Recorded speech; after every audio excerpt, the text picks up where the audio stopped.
Hola, ¿qué tal? Y bienvenidos a nuestro tercer episodio de... Ansiosos Y Anónimos. como ya la escucharon, tenemos la presencia de la psicóloga. Elisama Quiñones. Bienvenida, psicóloga Elisama. Gracias. Gracias. Bueno, mi nombre es Carlos y soy una persona que sufre de trastorno de ansiedad. Y bien, el tema del día de hoy, y con el que me quedé un poquito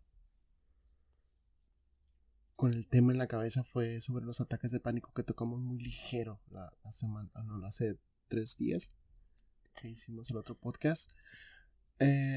Y queremos hablar de ese tema el día de hoy. Entonces, si me pudieras apoyar un poquito, ¿qué son los ataques de pánico? Bien, los ataques de pánico, así como se mostró en una de las publicaciones de la página de Like de Ansiosos Anónimos, es, digamos, la manifestación máxima de la ansiedad. En el DSM-5, que es el Manual de Diagnóstico de Trastornos Mentales, incluso tiene ahora su propio diagnóstico que se llama trastorno de pánico. Sin embargo, el trastorno de ansiedad generalizada también puede incluir los ataques de pánico. Entonces, como manifestación máxima de ansiedad, bueno, los síntomas son básicamente los mismos que los de la ansiedad, pero sí tiene ciertas diferencias. Y en cuanto a intensidad, pues sí, son mucho más intensos. Por ejemplo, el corazón que late mucho más rápido se siente, bueno, muchas personas manifiestan que se siente casi como si el corazón se fuera a salir del pecho, se siente presión en el pecho, incluso hay personas que piensan que están teniendo un infarto en ese momento, porque al mismo tiempo que el corazón late mucho más rápido, la respiración también se ve entrecortada. Algunas personas pueden hiperventilar. ¿Qué significa? Empiezan a respirar al grado que, bueno, es una respiración muy rápida porque sienten que la garganta se les cierra. Sienten que algo está apretando su tráquea y no deja pasar el aire. Otro de los síntomas es el temblor y la sensación de algo que se llama despersonalización. ¿Qué significa? La despersonalización básicamente es un estado de una desconexión temporal, no al grado de una psicosis como por ejemplo una persona con esquizofrenia que se desconecta totalmente de la realidad. Eso es otra cosa. La despersonalización es una sensación como si estuvieras en un sueño. Estás pero no estás. Es decir, estás consciente de todo lo que está a tu alrededor, pero lo sientes lejano. Sí, y como lo vas mencionando, estos síntomas, pues sí, precisamente son los que sentí, o sea, los que experimentaba en mi época más fuerte con los ataques. Cuando dices la despersonalización, es que sí, se siente que estás ahí, que puedes sentir todo, pero como que hay una barrera que te impide sentir todo al 100%. Es como, no sé, como cuando estás acostado y en algunas ocasiones sueñas o empiezas a sentir que te estás mirando. Así es. Es como si tuvieras un control remoto, o sea, en realidad sí hay cierta transferencia de sensaciones, pero como que no es completa y te sientes así muy, muy extraño. Y lo otro que mencionaste sobre de que sientes que se cierra la garganta, que ya no vas a poder respirar, eh, sí es bastante traumante esa sensación de que dices, o sea, ¿qué va a pasar? Sí, y hay personas que su desesperación es tal que empiezan a gritar y una de las primeras cosas, y entre mis pacientes lo que más escucho que dicen es me voy a morir. Sienten que la muerte está allí, ya les está hablando prácticamente y sienten que se van a morir y gritan que se van a morir. Obviamente esto asusta a todas las personas que están a su alrededor.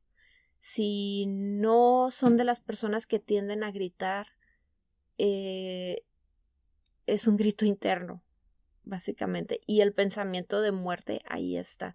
No porque lo deseen, simplemente sienten que ya lo están pasando.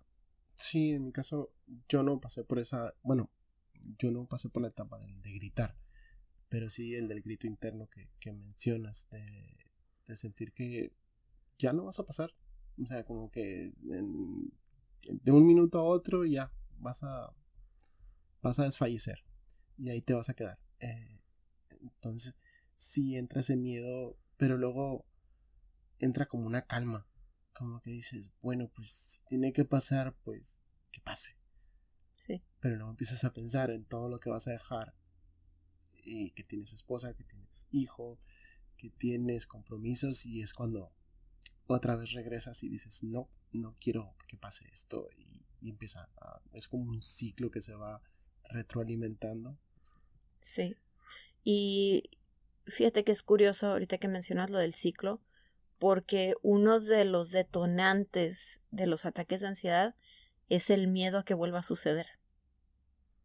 Sí, definitivamente yo vivía con el miedo todo el tiempo.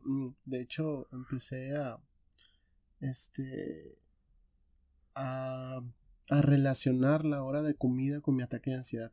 O sea, llegaba al punto en el de que no quería comer. Y no quería comer porque empezaba a pensar. Empezaba a tener esos pensamientos de, es que si como me va a dar. Sí. O es que si hago esto, me va a dar un ataque. Si hago otra cosa, me va a dar el ataque. Y empiezas a tener mucho cuidado a evitar ciertas actividades porque dices, me va a dar y te vas condicionando. Sí, es una especie de programación, Ujú. aunque literalmente no lo sea, Bueno, casi casi. autoimpuesta, ¿no? O sea, porque tú solito Sí, nadie te la pone, tú solito. sí, sí, tú acabas de dar con la palabra clave, ¿no? Es relacionar una escena, un escenario más bien, con la última vez que te dio el ataque de pánico. Ujú. Y hay personas que evitan ir a lugares donde ya les dio el ataque de pánico, hay personas que evitan actividades en general por miedo a que resulte el ataque de pánico. Y eso curiosamente, más bien irónicamente, causa más ansiedad, porque están conscientes de que están evitando actividades que les gustan o les gustaban y genera desesperación. Sí, ¿no? Y muchos de los que nos escuchan deben de sentirse identificados con lo que estamos mencionando, o sea, de dejar de hacer cosas, dejar de asistir a lugares, de hacer ciertas actividades, no sé, incluso de salir. Y por ejemplo, lo que mencionábamos el episodio anterior sobre la ansiedad detonada por la pandemia, o sea, el hecho de salir, de exponerte en un lugar abierto donde hay mucha gente, eso también puede ser un detonante para un ataque de ansiedad. Así es. Claro, los detonantes es dependiendo el historial de la persona. Sin embargo, el ciclo es básicamente el mismo. Y ahora, bueno, ¿Qué es? ¿Qué tenemos que hacer? Esa sería la pregunta, perdón que le interrumpa. Pero, ¿qué hago yo? O sea, cuando me daban a mí mis ataques, yo no sabía qué hacer. Yo salía a caminar y me regresaba inmediatamente porque me empezaba a sentir peor. Y sí. decía, quizás no regrese Ujú, o no caminando. sí. Entonces me regresaba y me iba y me acostaba. Pero yo lo que trataba de hacer era ejercicios de respiración, de relajarme, me ponía música, me ponía... eh, me habían dado aromaterapia o algo así de lavanda. Bueno, Y también llegué a tomar té. O sea, probé de todo sí. antes de empezar a ir a terapia. Y de tomar mis medicamentos. Pero, pero ¿qué hago? O sea, si yo estoy en una situación, ¿cómo distingo yo que es un ataque de ansiedad a un simple ataque de desesperación? Porque me imagino que debe haber a veces sí, como, por ejemplo, como papá o como mamá, Ujú. de repente te saca de quicio tu hijo y empiezas a gritar, a jalarte los pelos y porque no quieres hacer algo, o sea, no quieres responder de una manera brusca sobre el niño. Entonces empiezas a sentir que el corazón se agita, la respiración por estar aguantando el coraje. Entonces, pero si yo sufro un verdadero ataque de ansiedad, ¿cómo lo puedo distinguir? ¿Cómo lo puedo, cómo decirlo? Eh, Diferenciar. Diferenciar entre un ataque de pánico a un ataque de cualquier otro tipo, de coraje, de estrés, de otra cosa. Bueno, aquí básicamente es la misma sintomatología. Aunque se parezcan, el ataque de pánico es mucho más intenso. Y es la sensación de pánico. Acuérdate que la ansiedad es una, me voy a atrever a decirlo, una tipo de ramificación del miedo. El enojo es otra emoción. O sea, el miedo y el enojo son emociones, al igual que la tristeza, la alegría. Pero ¿qué ocurre aquí? Tanto el enojo como el miedo nos preparan para enfrentar o no una amenaza. Para enfrentar o huir. Exacto. Con el enojo enfrentas la amenaza, la combates, y con el miedo huyes o te paralizas. En el ataque de pánico generalmente lo que ocurre es la parálisis, no tanto la huida en sí. Como hay tanta energía que aparece, y por energía me refiero gracias a la adrenalina y otros neurotransmisores que se segregan a nivel cerebral y en sí en todo el cuerpo. Que estas hormonas lo que hacen es preparar el cuerpo para huir. Curiosamente son casi las mismas que nos preparan para combatir. Pero aquí es, en ese momento específico, cómo responde nuestra mente, cómo responde nuestro cuerpo. El ataque de pánico, lo que va, ¿cómo decir? Por ejemplo, con el enojo no siempre hay presión en el pecho. Sí hay una sensación, mas no es presión, no se te cierra la garganta. En el ataque de pánico sí. Y algo curioso es que el ataque de pánico surge en cualquier momento sin necesariamente haber un detonante externo. En el enojo sí. Entonces esa era una de las características que pudiéramos decir, ok, esto es un ataque de pánico, no es un ataque de... Porque hay gente que se enoja demasiado, que se enoja por todo. Y empieza a gritar y empieza a manotear y de repente ya está toda hiperventilada y ya siente que se desmaya. Entonces, eso no es un ataque de pánico, es las consecuencias de haberse enojado. Sí, y de nuevo, no necesariamente, porque no podemos decir al 100%. Claro que un enojo intenso puede desencadenar un ataque de pánico ya en un caso extremo, ¿no? Pero no es de ley, no es en todos los casos. Okay. Y si a mí me llegase a dar, ¿qué es lo que recomienda que como primeros pasos de cómo reaccionar? O sea, ya sé que tengo un ataque de pánico, ahora, ¿qué hago? Va a ser difícil darse cuenta siquiera que tiene un ataque de pánico porque claro. Así es esto. Pero si de alguna manera tienes el conocimiento y puedes investigar, descubrir que dices, no, es que lo que tengo es un ataque de pánico, si entras en conciencia, esto es un ataque de pánico, entonces, ¿qué hago? Ok, acabas de dar de nuevo en el clavo. Primero es la parte educativa. Hay que conocer qué es lo que nos ocurre. El miedo surge más cuando desconoces qué está ocurriendo. Eso es lo que más asusta a las personas. Y te puedo compartir una experiencia propia. La primera vez que yo tuve un ataque de pánico fue en mis años de adolescencia. Yo no sabía qué estaba ocurriendo. Yo dije, me voy a desmayar. No pensé me voy a morir, pero sí dije, me voy a desmayar. Algo me está pasando.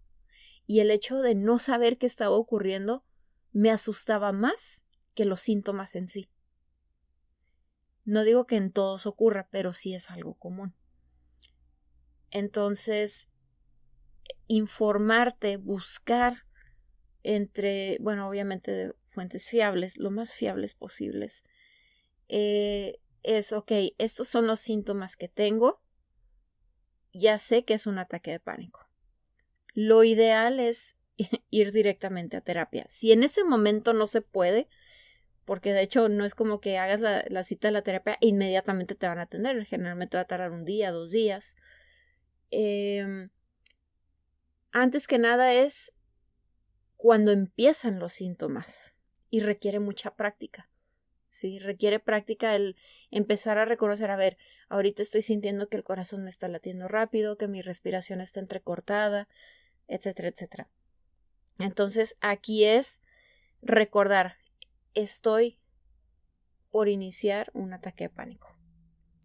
Entre más lo quieras evitar, entre más esté en tu mente, no, que no pase, no quiero, generalmente eso lo va a intensificar, aunque suene un poco contradictorio, pero sí he encontrado que en el momento que tú aceptas que estás viviendo ese malestar, los síntomas disminuyen considerablemente. No desaparecen, pero sí disminuyen. Ahora, esa es la parte, digamos, a nivel de pensamiento. Las técnicas de respiración, por supuesto que son una de las estrategias primordiales que se asignan tanto en la misma terapia, pero uno mismo puede buscar tipo de técnicas. Está la respiración de 1, 2, 3, o sea, 1, 2, 3 inhalas segundos y exhalas en 3 segundos. Inhalas en 3 segundos y así sucesivamente. Es una respiración controlada.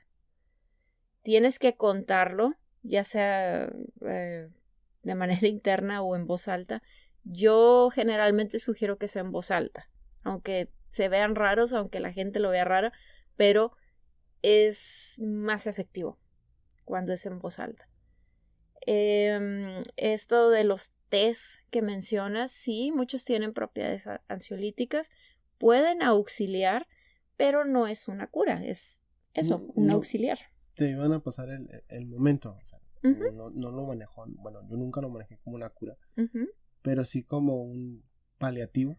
Así es. Nada más es como, ok, por el momento, pero o sea, yo también empezaba a pensar, ok, necesito ayuda. Claro. O sea, no puedo estar yo viviendo, tomando toda mi vida un té o tomándome una pastilla. Así es. O sea, no, tienes que buscar la verdadera solución, y en este caso sería pues encontrar cuál es el detonante y trabajar sobre él, y no lo vas a encontrar solo, necesitas ayuda de alguien, de un experto. Vayan con psicólogos, con psiquiatras, también pudieran atenderlos. Sí, eso, qué bueno que lo mencionas. Hay mucha desinformación en cuanto a la atención psiquiátrica. Muchos creen que si vas al psiquiatra es porque ya perdiste toda parte saludable de ti. Toda y cordura, no, ¿no? toda cordura. Sí, se me perdió la palabra. Y no, o sea, realmente es un auxiliar que muchas veces es necesario para el proceso terapéutico. A veces la ansiedad es tan grande y porque biológicamente hablando hay un desequilibrio de neurotransmisores que no permiten avanzar en la terapia. Entonces, el llevar un tratamiento psiquiátrico en conjunto con una psicoterapia es mucho más efectiva, siempre y cuando se siga las instrucciones del médico, por supuesto, que solamente uno o el otro. El medicamento te va a ayudar, sí, pero si no llevas un proceso terapéutico, te va a quitar los síntomas físicos. Pero las ideas que detonan estos malestares, ahí van a estar. Entonces, el cuerpo va a agarrar resistencia. ¿Y qué va a ocurrir después? Los síntomas van a volver a surgir. Y quizás más fuertes. Así es. Entonces, tiene que ser ambos. Un punto que sí me gustaría mencionar, hablando de... bueno, antes de mencionar el otro punto me acordé. Cuando busquen psicoterapia, procuren buscar enfoques que estén basados en evidencia. No hay lamentablemente poca regulación en cuanto a la práctica de psicología.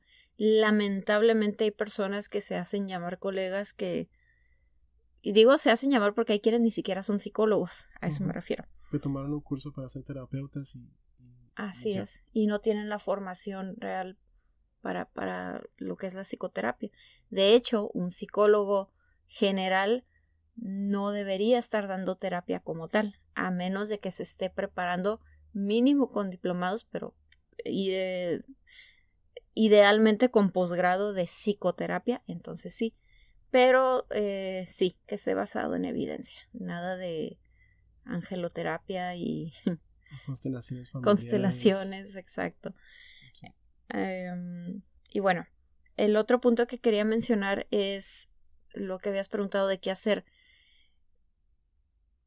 Aquí lo importante es que no solamente la persona se informe, sino las personas que están alrededor, la red de apoyo. Es muy importante que la red de apoyo evite a toda costa decir, tranquilízate, cálmate, que lo hacen con la mejor intención del mundo, yo lo entiendo, pero no es algo que pueda hacerse nada más por decirlo, no es a comando. Y de hecho lo que he escuchado mucho que dicen mis pacientes, ¿no? Es que mi familia me dice, ya no pienses en eso. Como si pudieras hacerlo. Sí, así como que no se me había ocurrido, ¿no? Es que es tan difícil y es tan desesperante que tú de manera consciente sabes que eso no es. Pero tu cuerpo y tu inconsciente realmente creen que es. Entonces es una lucha de gigantes, es una lucha interna de gigantes que gana el más poderoso y el que tenga más ayudas, ¿no? Entonces si nuestro consciente tiene el apoyo, si cuenta con esa red de apoyo, pues vamos a pasar el trago amargo rápido. Sí. Pero si no lo hay, pues bueno, trabajos de respiración. A veces también ayuda un poco de meditación, escuchar alguna meditación. Sí. O entretenerse en otra cosa, o sea, tratar de cambiar el switch. O sea, de poner algo para reírse, de poner algo para que tu mente se enfoque en otra cosa y dejar de pensar o de tener esos pensamientos que desencadenan el ataque de pánico o el ataque de ansiedad. Sí, al menos por el momento. Momentáneo. Sí, y ya en el momento, ya en el transcurso en que se adquieren más herramientas, más técnicas, más estrategias, por supuesto que eso va a servir, la parte de la distracción. Sí, yo una de las herramientas que utilicé, y yo creo que ya vamos cerrando también porque ya es un poquito largo este podcast, no quisiera que se aburrieran tanto, fue grabarme cuando estaba bien, cuando estaba normal, me grabé un audio diciéndome que todo está bien, que tranquilízate, respira, no pasa nada, estás teniendo un ataque de ansiedad, estás teniendo un ataque de pánico, resiste, y o sea, todo lo que se me ocurrió decirme. O sea, y cuando empezaba a sentirme ponía mis audífonos y le ponía play.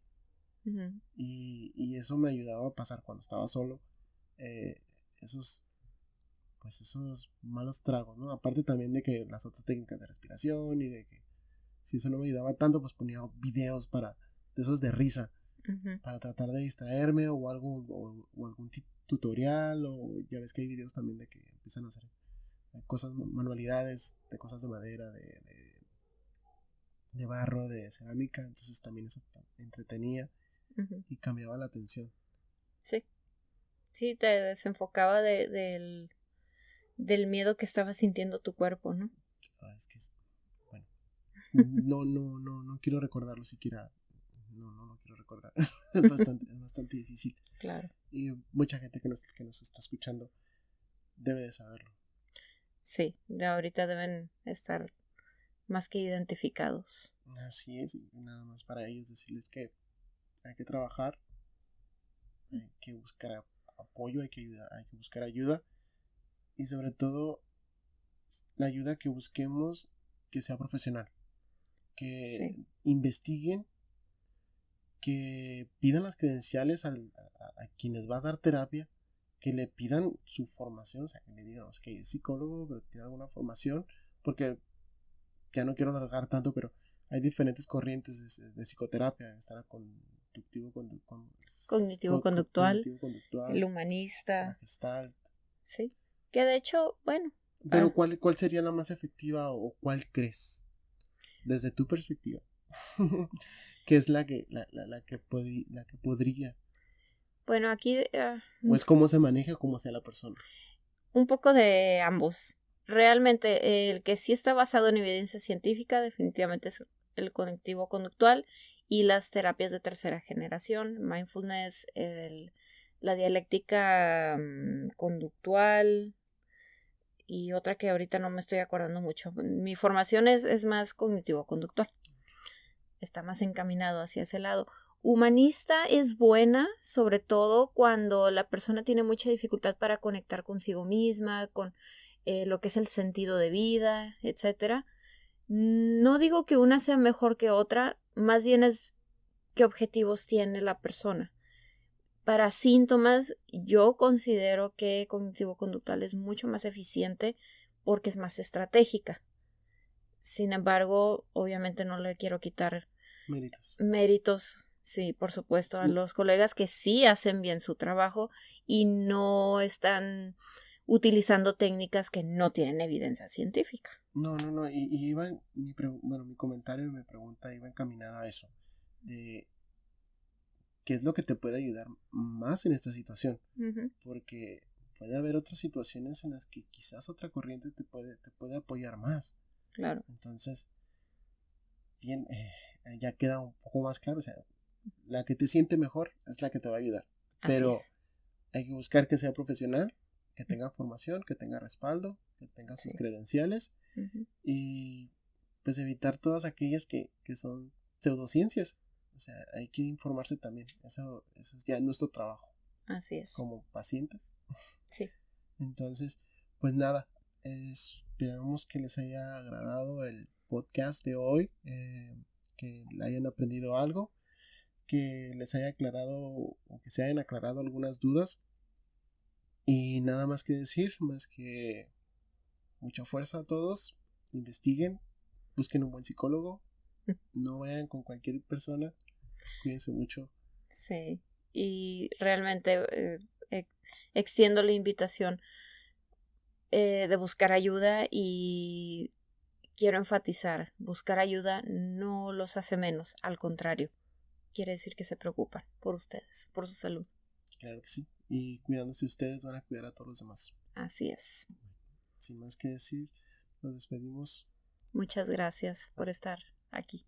Hasta luego, nos vemos en el próximo episodio. Hasta luego. Bye bye.